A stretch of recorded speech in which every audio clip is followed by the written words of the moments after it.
Right, hi everyone, how you all doing? I did a video a short while ago about getting ready for a gig, getting my effect units ready, getting everything all charged up, all my wireless is all charged up, and loading it into the car. And then the feedback I got was it'd be really good to hear and see what goes on when we actually get to the gig. So setting up a stage area, wherever that area might be. So I thought I'd do this video. So the first things first, find the venue. Sometimes harder than it seems. Find the venue that you're going to, make your way there. Now we packed the truck with everything we could possibly need. But my first advice will be, when you get to the venue, once you found it, you get yourself parked up, go inside, not only introduce yourself and tell them that you're here, which is always a useful thing to do, but go and see where you're going to be playing. Yeah, check out the space you've got. There's nothing worse than unloading a whole truckload of equipment, getting it all inside the door, and then suddenly realising that you don't have the room to set everything up. So of course then you end up putting half the stuff back in the truck and you've already loaded it. What a waste of time and energy. So go inside, have a look, see what space you've got, work out what stuff you're going to need and get what you need out of the truck or your car, whatever you're going to the gig with. Right, so here we are at the Cricketers. We've unloaded the car and well, multiple cars, and we're setting up for the gig. So beautiful place, parking on the road, but there's plenty of it. And let's see what we can do with setting the stage. So here we are, work our way down through a wonderful beer garden. Just a short walk. And there we are, over to our stage. Mind Ted the cat. There. So we're quite a way down, but as you can see, loads of seating. It's going to be hopefully going to be a good gig when people start turning up. Wonderful. So we've checked the venue out. It's good. Got a lot of room. Some don't. But the one that we're going to use as an example, obviously, as you've seen, has a lot of room, lot of space. It's a big stage, purpose-built stage.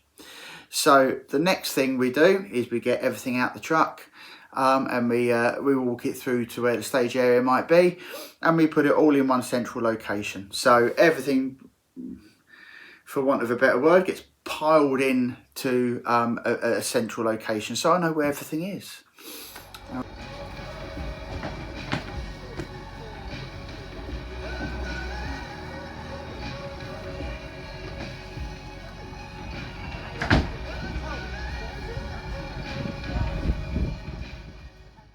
The reason we do it in a central location somewhere, not necessarily right in the middle of the stage, it can be on the side of a stage or whatever, but hopefully just off a little bit, because that way we get a working space. So we've got plenty of room to set up, we can see what we're doing, we can see where we're going to be putting things, but being all in one place, everything's to hand. So here's everything all ready to get set up. And just to remind ourselves once again, our drummer's already here set up and we're just starting. We might only have 90 minutes to set up. I suppose that's if we're lucky. Sometimes it's a little bit longer, but generally you've probably got about 90 minutes to get yourself set up and get yourself sound checked. So everything in one place, clear working area, great. So we're now getting to the nitty gritty, aren't we? Oh, I need to get the next bit of video sorted. First I'll set the stage area. We'll probably get something like the drums in place, and get the amps in their key places at the back. Something that people don't always think about, where's the power sockets? Yeah, it wouldn't be the first time that we've turned up and a landlord or a venue owner or an event organiser goes, yeah, your power sockets are over there, and there's 2 single power sockets in either in a wall or one of these outdoor waterproof boxes or something. 2 sockets for the whole band. Great. Let's not get into the whole health and safety and power supply lark, because I'm sure some of you are probably into that area of business and will go, oh, you can't do that. Okay, maybe not, but we do, don't we?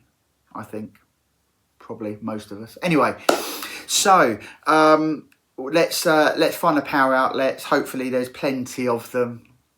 Okay, and hopefully their consumer unit can take what we're powering. To be fair, modern day equipment doesn't take an awful lot of power, does it? It's all quite energy efficient. Most of it. So. Don't stress. No, Johnny's just got loads of plugs. Yeah, but I need one here, near this thing. Somebody bang off.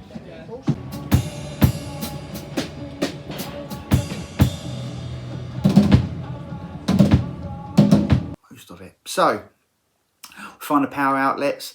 I tend to then run, and you'll see in the video, I tend to run the XLR cables between the amps, the mixer, get them ready for miking up. Obviously, I'll plug the amps, the amp mics in. I have done before where I've led the cables out and put the mics on, and it's all good to go, but I haven't connected the 2 together. I've looped the cable around the mic to get in the right place, because we don't use stands. You should do, but we don't. We do the old-fashioned way of hanging the cable over the top. It's not ideal, but to be fair with you, when you are lacking some space, it just makes sense. So yeah, I've left the mic sitting on top of the amp rather than placing it in front. I have done that, hands up. Doesn't really help with getting the sound out the front, does it? But anyway, so we do all of that. We get all the cables ready, we plug the mics in, we get the mics put in where they should be, so that we don't overlook it if time runs out. What do we do next? Well, we do this.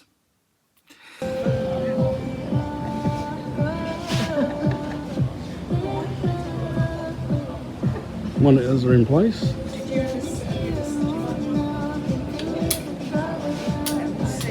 So I'll be coming out soon.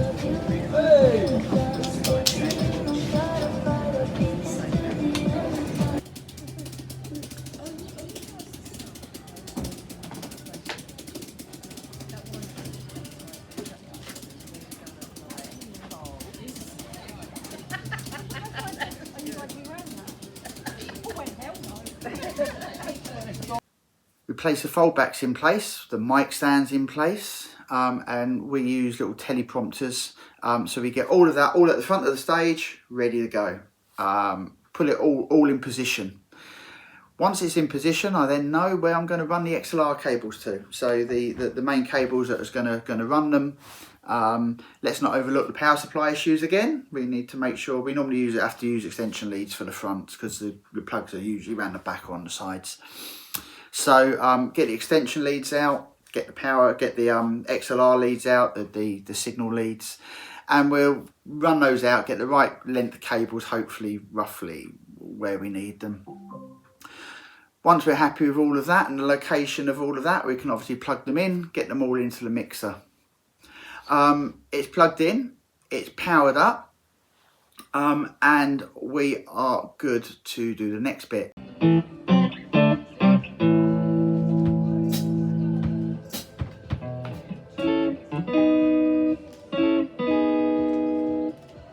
Now remember, when you're powering up all your stage equipment, make sure that you turn things on in the right order. So what you don't want to do, so a don't is to power up your PA or your monitors, your foldbacks. Power up those first and then turn your mixer on, because that's when you get that dreaded power pop from the speakers, and it makes everybody jump because they think a bomb's gone off or something stupid like that. So make sure that your mixer goes on first, then your fold back. So a bit of useful information there.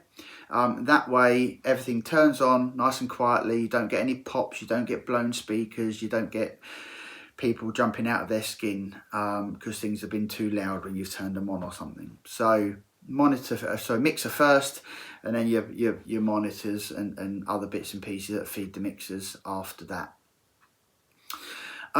We then, when we've got the fold backs up front, we'll then test the vocal mics, the instrument mics, make sure everything's coming through, try and get some kind of starting volume level set up.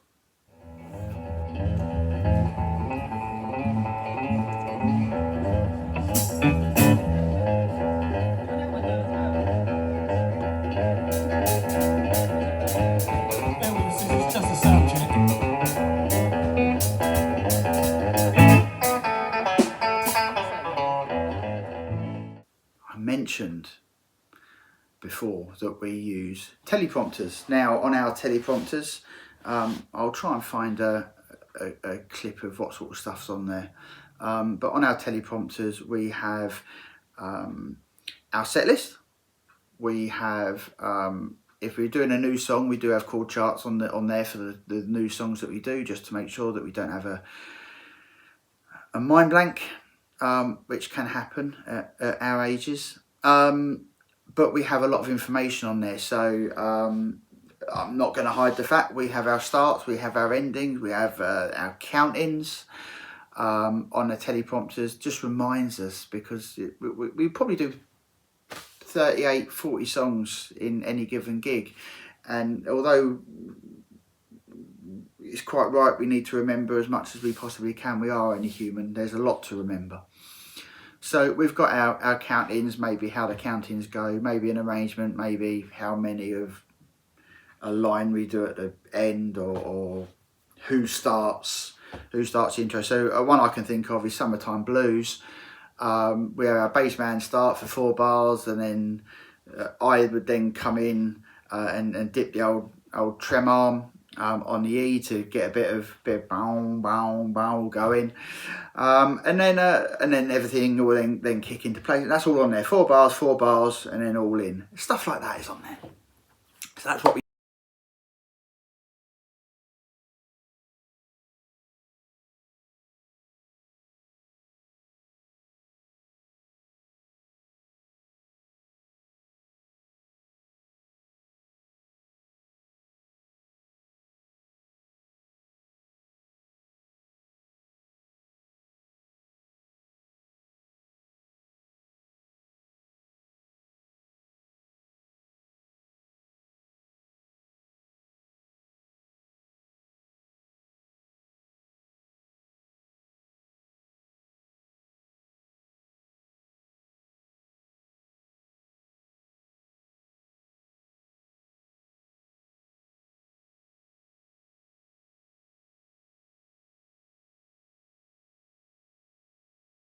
So that's what we use teleprompters for.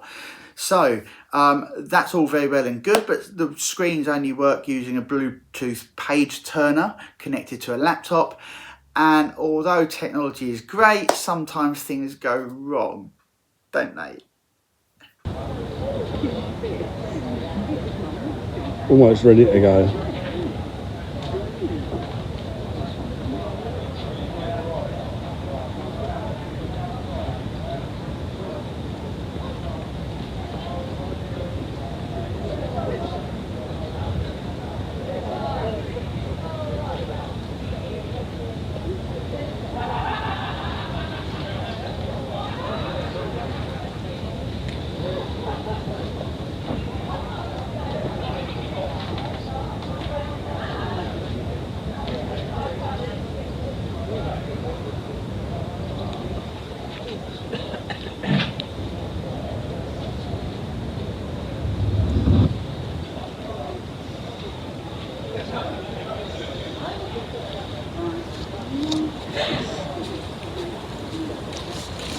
I've not done my sound check yet.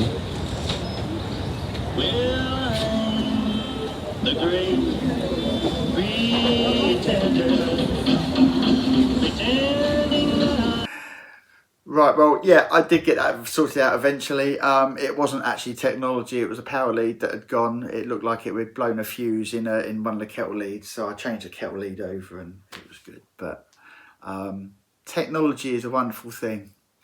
Right, so you're probably then saying, well, you've got your guitar amp sorted, you've got your monitors sorted, you've got those screens sorted. Most people use iPads, but I can't stand iPads or music stands in front of you when you're performing. It looks so unprofessional, it looks so untidy. Please, please, please, guys, just don't do it. Don't do it. You know, there's so many different ways of doing this now, and you know, all the big stars all have these teleprompters on the stage, and that's where we got the idea from. They'll be down low next to your monitors, out the way. You can glance at them if you need to. They're not right in front of you, blocking the audience view, and don't tend to stare at them. You don't tend to stare down at your feet. All right, you glance down there when you're doing something, so which is great, which is fine. Or when you're doing your introductions, you can have a quick little look at what year the song was and what your countings are going to be, so that everyone's well prepared for it. Yeah, I won't go on to about no music stands, but did I say no music stands in front of us? Hate it, absolutely hate it. Unprofessional, totally unprofessional. Don't do it. So, other than Elvis, who did it in about 1972 when he had a song that he was just learning, and then he walks around, takes a page off the music stand, and then walks around with it singing from the page. So maybe Elvis can do it, but we all know what happened to him. So let's not go there too much, shall we? Okay, so we've got that set up. Why haven't I got a PA set up yet? We've done the foldbacks, we've tested everything. Well, it's quite straightforward, really. We need to make sure the foldbacks and everything work before we start plugging in the PA. Otherwise, if we plug in the PA and we're getting sound from everywhere, we don't know what's working and what isn't, do we? So we test the foldbacks first, make sure the foldbacks are working, and then we go to the PA. Levels are a different thing. We're just testing that they're working. All right. When you've got sound coming from all around the place, it's hard to work out what's working, what isn't. And then halfway through a gig, somebody in the ear goes, "I can't hear you very well." No, it's because your monitor isn't working. Hold on, let's turn it on. But that does happen. So then's the PA. So the PA goes up on the stands. We put that where we need it to be. We lay the cables out, the power sockets, all the usual stuff. And if we have any associated lighting, then we'll put lighting in. Occasionally we use sound activated lighting. So for our stuff.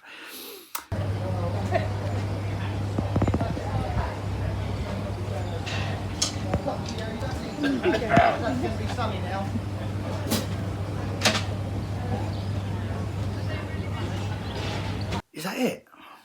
I don't know. I've gone on a bit now, haven't I?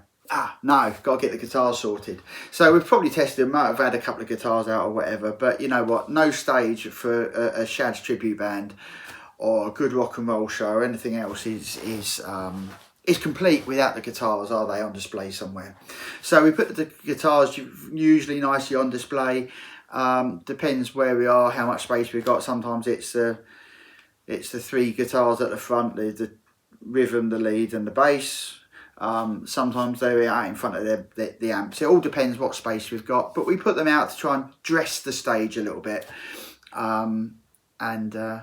Yeah, you'll see in the video clip as well, we've got a big, huge back LCD digital screen, which was fantastic to use at this venue, which we're using as the example for setting the stage.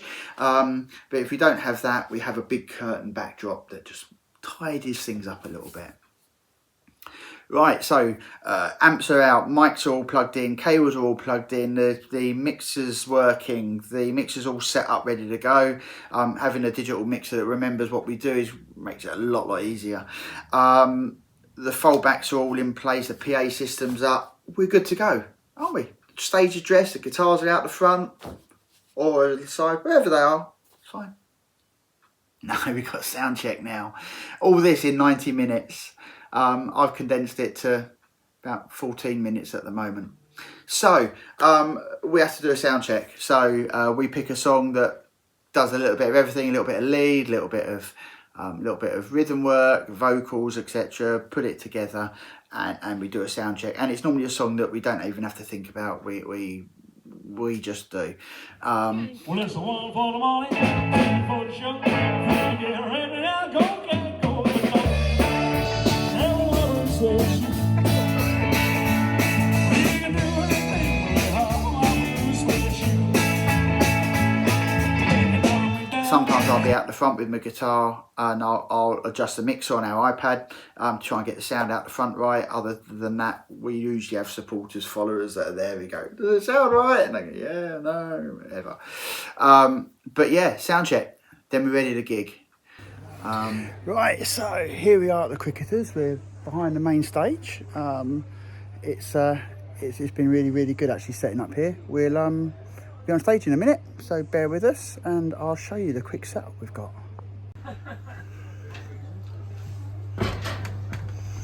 So, mixer's all set up ready to go. All the pedals, monitors, all the cabling. Right over to Dennis's side. There we go. Guitar's all ready. And we have a wonderful back screen. And there's Dennis coming on stage, ready to go. Shouldn't they be screaming now? No, Steve. No, not yet. I'm not going to do a video about the gig because you get loads of those, and I'm not going to do a video about packing away either. Thank you so very much for your time.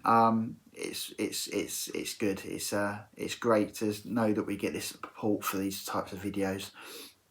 And I'll catch you hopefully some point at the next gig after we've set everything up.